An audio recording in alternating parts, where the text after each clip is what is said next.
Jadi sudah tersusun rapi dalam ilmu Allah yang tidak bisa satupun makhluk mengintervensi kehendak Allah.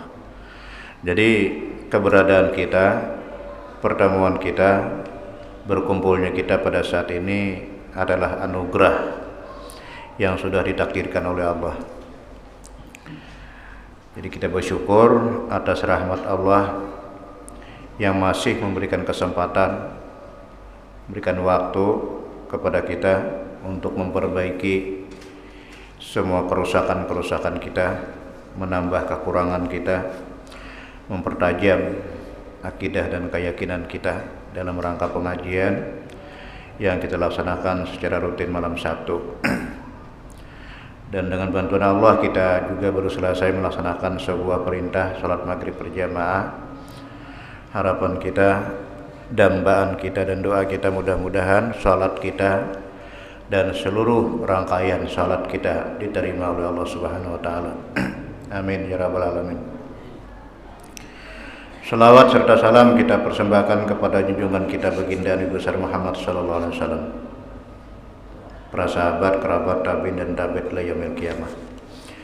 Para keluarga yang berbahagia yang dimuliakan Allah, kita mumpung berada di rumah Allah di masjid yang mulia ini, kita perbaharui niat i'tikaf kita.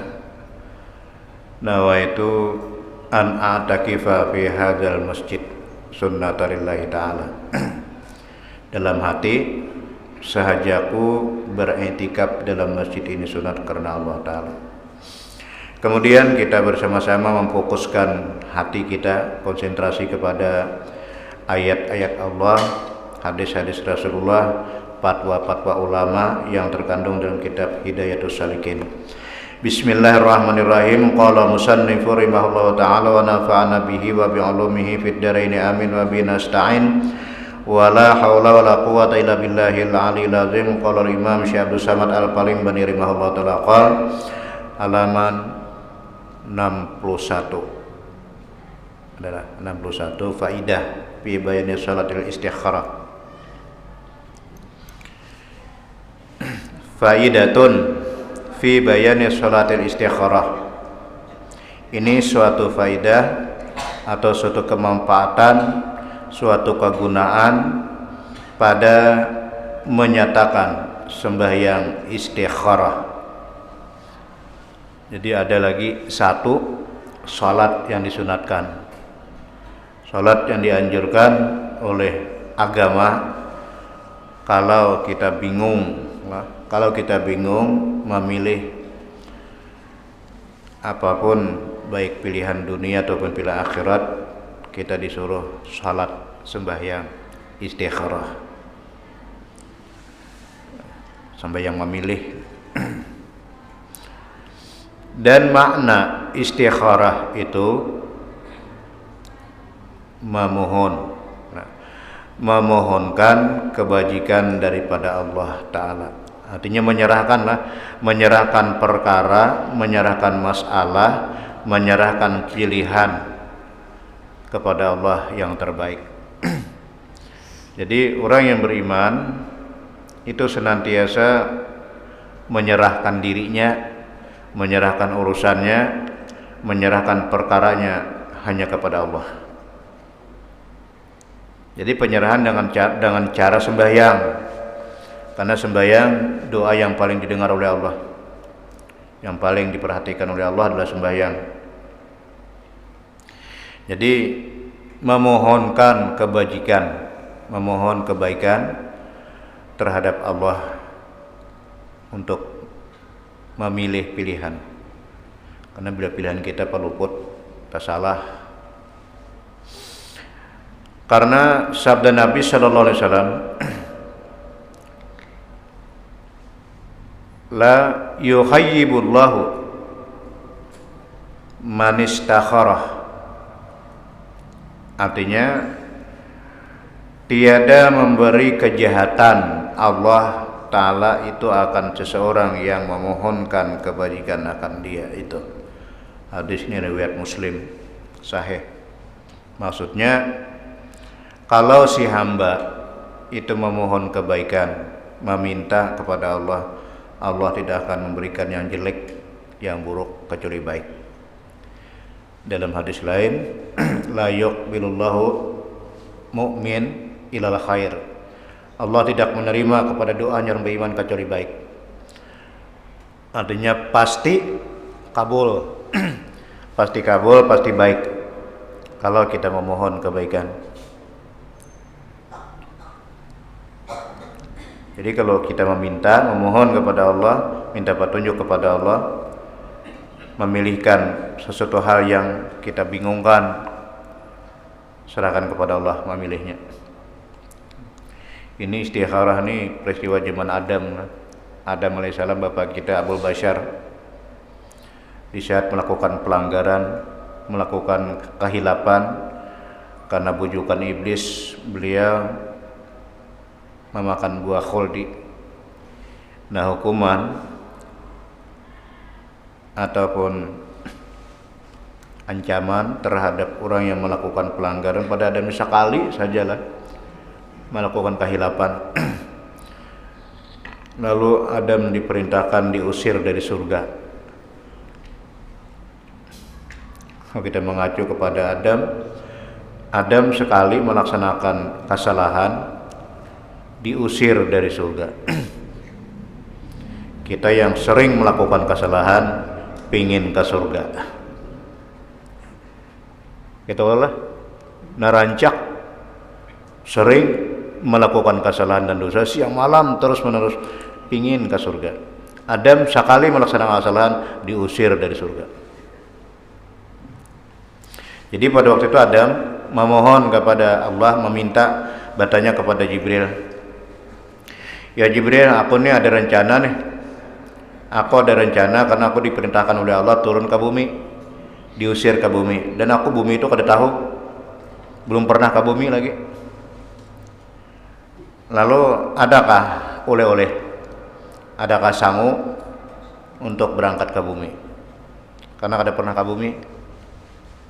Kisahnya datang di surga, oleh-oleh kada ada. Adakah Jibril? Lalu Jibril menjawab, la adri, aku kada tahu. Adakah kada tahu, cuma Jibril langsung munajat kepada Allah. Ya Allah, ini hamba engkau Adam bertanya, pada Allah Maha tahu lah. Cuma Jibril melaksanakan tugas. Ya Allah, adakah kata Adam sangu oleh-oleh ke bumi? Lalu dijawab oleh Allah, katakan Adam, sudah kusiapakan. Sudah kusiapakan. Bahasa kitanya tuh di atas meja tuh udah kubungkusakan 3 bungkus. Itu pengertiannya lah, artinya sudah kesiapakan. Ini memang skenario Allah kan? Allah menurunkan skenario Allah. Memang sebelum Allah menciptakan Adam sudah bepada dan malaikat. Wa idza qala rabbuka lil malaikah.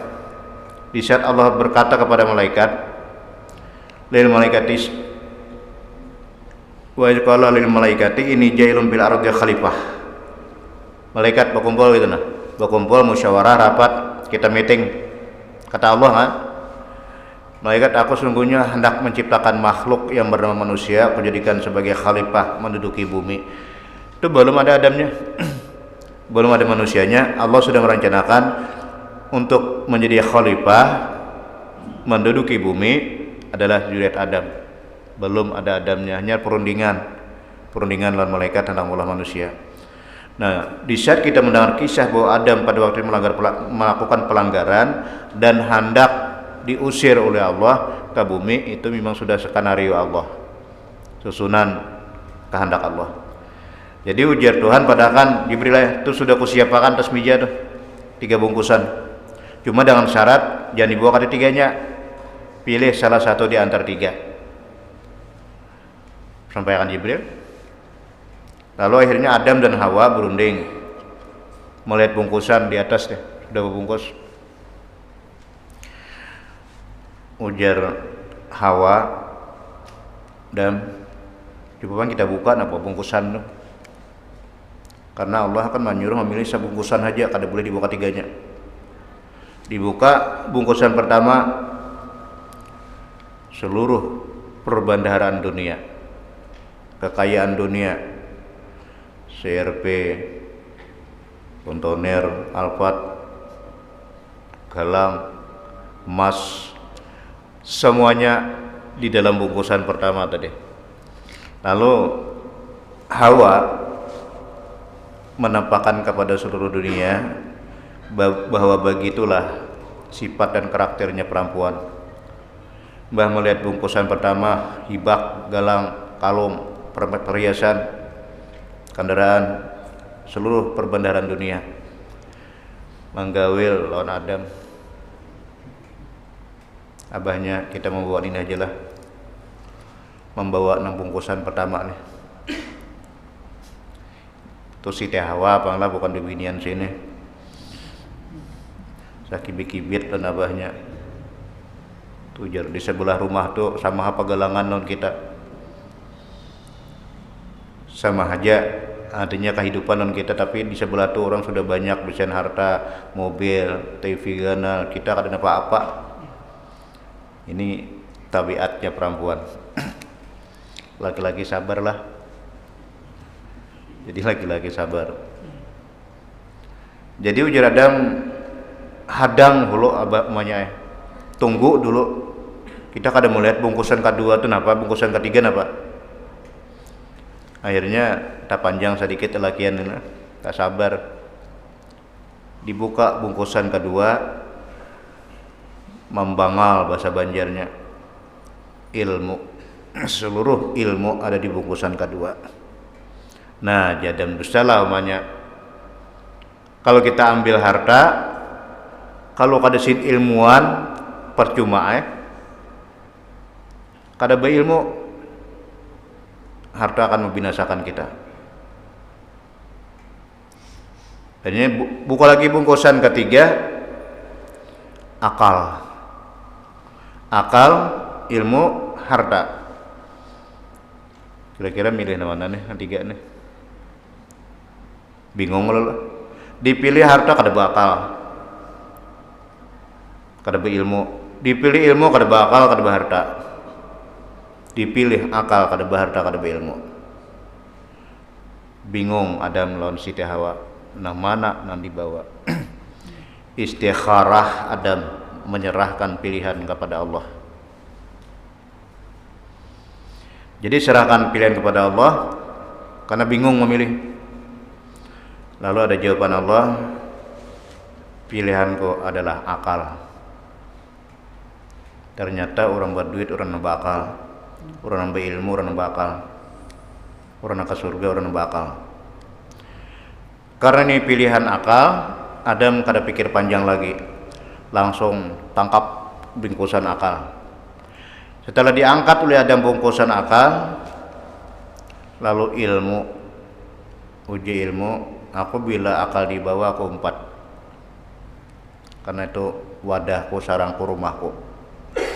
Ujar akal nih, bila ujar ilmu bila akal dibawa aku empat. Ujar harta aku pulang bagiannya akhirnya empat kata tiganya. Pas pilihan Allah, akal. Jadi Islam itu agama akliyah, agama pemikiran, agama kesadaran. Nah itulah asal usulnya pilihan istikharah. Jadi kita kembali kepada pelajaran. Kata Imam Al-Ghazali di dalam Ihya Ulumuddin, barang siapa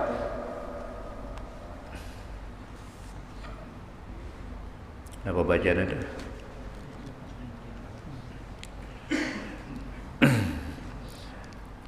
Barang siapa mencita-cita, mengangan-angan dengan sesuatu pekerjaan, padahal tiada mengetahui akan dia pekerjaan itu, adakah baik meninggalkan dia akan dia atau baik pada perbuat akan dia, maka sesungguhnya telah menyuruh akan dia oleh Rasulullah SAW dengan bawa sembahyang 2 rakaat dengan niat istikharah. Nah jadi kata Imam Ghazali inilah Kata Imam Ghazali, kalau kita hendak merencanakan sesuatu, hendak meniatkan sesuatu atau mencita-cita, dan kita tidak tahu apakah cita-cita itu, pekerjaan yang kita cita-citakan itu baik dilakukan, apakah kada, atau memilih usaha apa nang pantas nang pas, memilih jodoh, memilih cinta, memilih apapun yang kita kada tahu apakah baik apakah kada. Jadi kata Imam Ghazali, kalau kita tidak tahu itu baik atau kada, maka Rasulullah menyuruh akan dia untuk salat, sembahyang, bawa wudu, bawa wudu, kemudian ampar sajadah, sembahyang 2 rakaat. Kita serahkan sepenuhnya kepada Allah.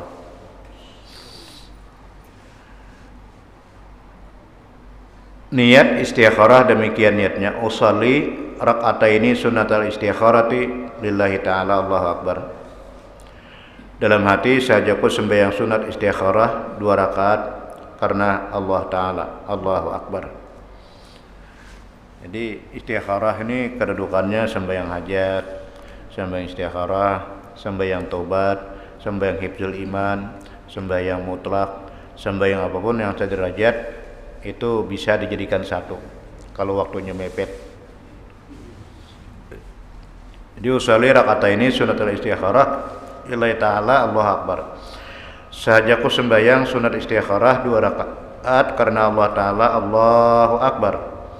Maka engkau baca pada rakaat yang pertama kemudian daripada Fatihah, qul ya ayyuhal kafirun, qul ya ayyuhal kafirun. Dan pada rakaat kedua kemudian daripada Fatihah, qul huwallahu ahad. Ayat favorit, ayat favoritnya lah, ayat langganan.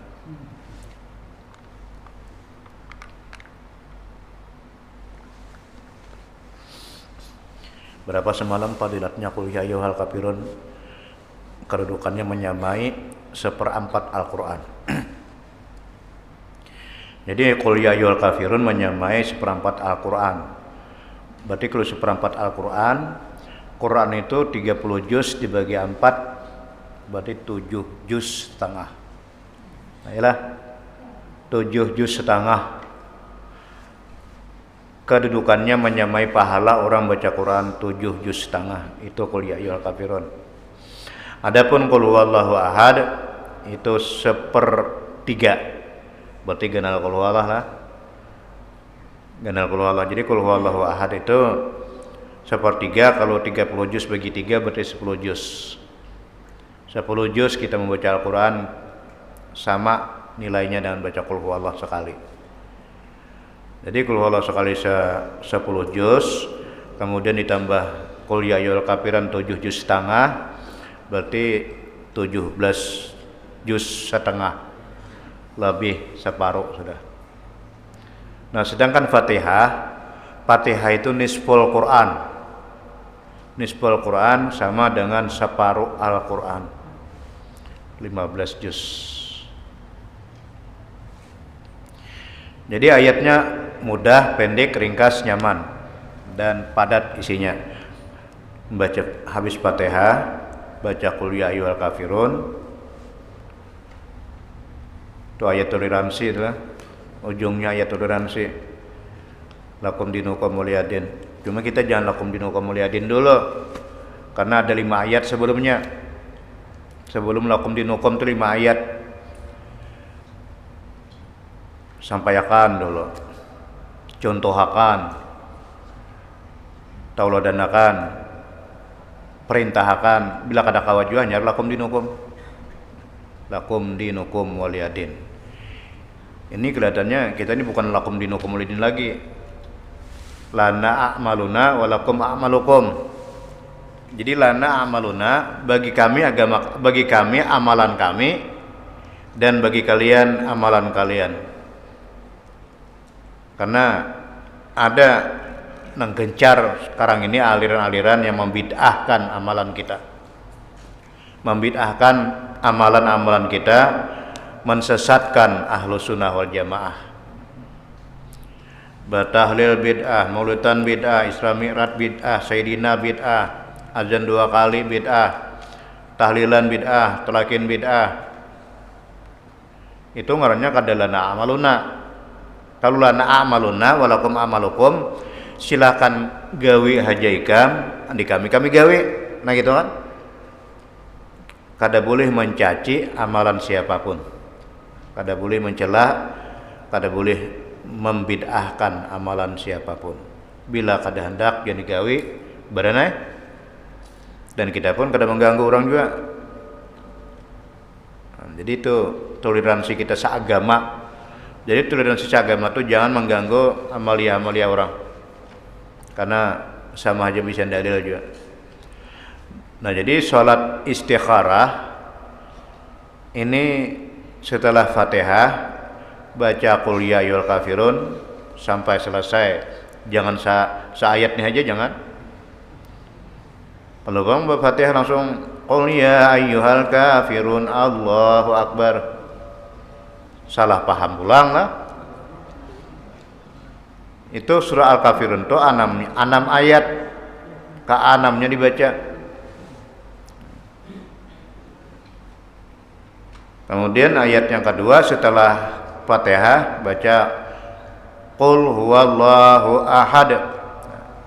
Kita jangan menyambat qul huwallah aja, langsung qul huwallahu ahad. Sama kayak ayat kursi, jangan disambat Allahullah. Napa ayatnya Allahullahnya? Coba arti hapian Allahullah itu napa? Allah kadada. Itu maknanya Allahullah. Allah kadada. Allahullah, Allah tidak ada. Sambung Allahullah ilahillah wal hayyul qayyum, bilang alih ayat kursinya mana dah dia. Qul huwallahu ahad. Katakan oleh Muhammad, Allah itu esa. Jadi kalau kita menerjemahkan bukan kayak itu lagi lah. Qul, kata olehmu siapa? Daging kita, darah kita, tulang kita, roh kita, sumsum kita, paru-paru kita, jantung kita, hati kita, limpah kita, seluruh yang ada dalam diri kita. Katakanlah, hai Ahmad, katakanlah, hai Udin, Allah itu esa. Jadi katakanlah kepada diri kita, Allahus Samad, Allah tempat meminta, lam yalid wa lam yulad, Allah tidak beranak dan tidak diperanakan, wa lam yakul lahu kufuwan ahad, tidak ada seumpama Allah satupun. Kada ada menyamainya. Itu ngarannya ayat, itu ayat muhkamat dalam bahasa tafsir, ayat muhkamat, ayat jelas. Kemudian kita sambung. Maka apabila selesai daripada sembahyang itu, maka baca olehmu doa ini.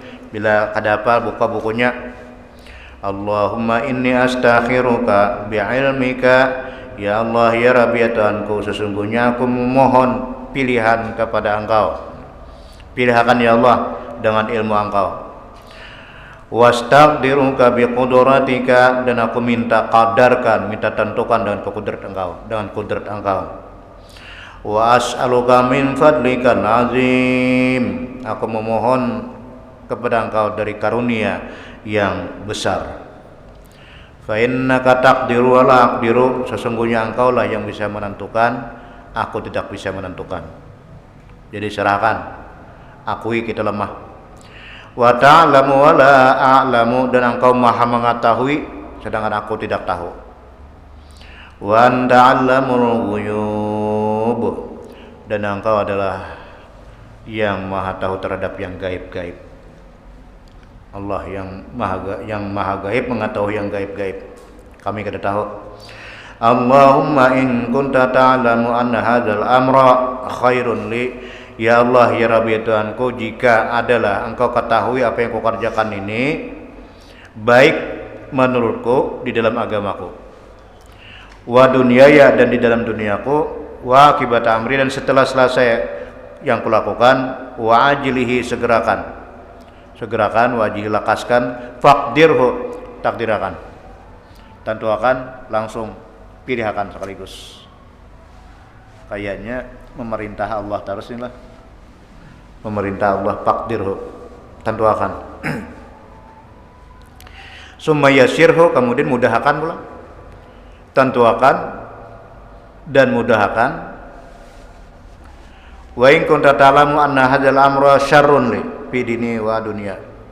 Dan jika engkau mengetahui ya Allah pekerjaan yang akan kulakukan ini jahat bagiku dan bagi duniaku, wa akibati amri, dan mengakibatkan buruk terhadap kesudahannya, maka segerakanlah, cepatkanlah, pasrifhu anni, palingkan daripada aku, jangan diperakakan, palingkan daripada aku, wasrifni anhu, dan jauhkan daripada aku pekerjaan itu daripadanya, wa qaddir li al khaira, dan tentukanlah bagiku yang baik-baik saja. Hai sumakana, dimanapun berada, annaka ala kulli syai'in qadir, bahwasanya engkau adalah kuasa atas tiap-tiap sesuatu. Bila kada apa doanya cukup serahkan Tuhan, Tuhan pilihkan mana tasarah pian ae. Pilihkan enggak? Nah rambut panjang enggak? Nah rambut pendek kata sarah pian serahkan. Jadi kalau sudah pilihan itu gugurnya istiharah apa 3 kali ya. 3 kali salat dosa kali, ketentuannya nampas gugur ngarannya latifah, maka hati menolak, hati kurang setuju nang dikehendaki Maimunah misalnya inilah sembahyang pulang sekali gugur pulang latifah, ya sudah bepicing guguncilak lah kasihat lu sudah 2 kali itu. Jadi punya berimbang, latifah Maimunah tambahkan angka 3 sekali penentuan finalnya. Itulah keputusan Allah yang terbaik, keputusan Allah yang terbagus. Allah Maha tahu, alamul ghuyub, rahasia-rahasia gaib Allah Maha tahu. Kata Imam Al-Ghazali, sesungguhnya telah meriwayatkan akan hadis sembahyang istikharah ini oleh Jabir bin Abdullah, itu sahabat yang langsung mendengar, merekam langsung dari perkataan Nabi adalah Jabir bin Abdullah. Ini Jabir bin Abdullah ini bercita-cita hendak mati syahid beliau. Bercita-cita bangan-angan mudahan mati syahid. Jabir bin Abdullah dibilang hendak turun perang, berdoa lawan Tuhan.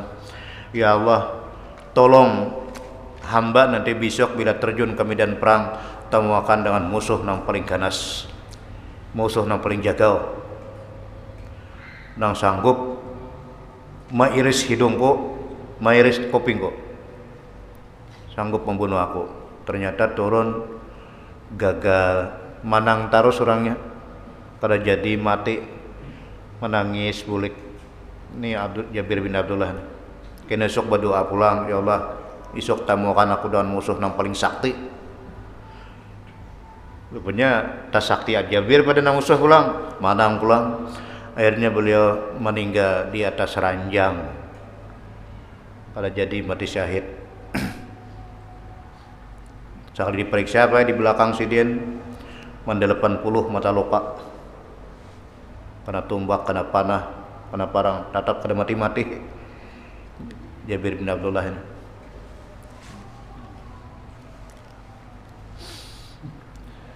Dengan katanya karena Rasulullah SAW yu'allimunal istikharata fi kulli umuri kulliha kama yu'allimunat surata minal Quran. Artinya adalah Rasulullah SAW mengajari akan kami akan sembahyang istikharah itu pada tiap-tiap pekerjaan sekaliannya seperti mengajar akan kami surah daripada Quran. Maksudnya Nabi mengajari kami untuk melaksanakan sembahyang istikharah itu tiap hari. Ini bila hendak ke Banjar kinalah sembahyang dulu, bila hendak ke Sampit sembahyang dulu. Setiap pekerjaan apapun yang dilakukan oleh sahabat disuruh Nabi istikharah dulu. Karena kita kada tahu nasibnya, akan kita tahu kada tahu, serahkan kepada Allah bulat-bulat, pasrah kepada Allah. Itu Jabirlah kami setiap hari sama dengan Nabi belajar Quran kami. Muhammad wa ala alihi wa sahbihi ajma'in. Allahumma inna nas'aluka 'ilman nafi'an wa qalban khashi'an wa 'amalan mutaqabbila wa rizqan halalan thayyiban wasi'an katsiran bi lutfika wa karamika ya akramal akramin. Rabbana atina fid dunya hasanah wa fil akhirati hasanah wa qina azabannar. Wa sallallahu ala sayyidina Muhammad wa ala alihi wa sahbihi alhamdulillahi rabbil alamin.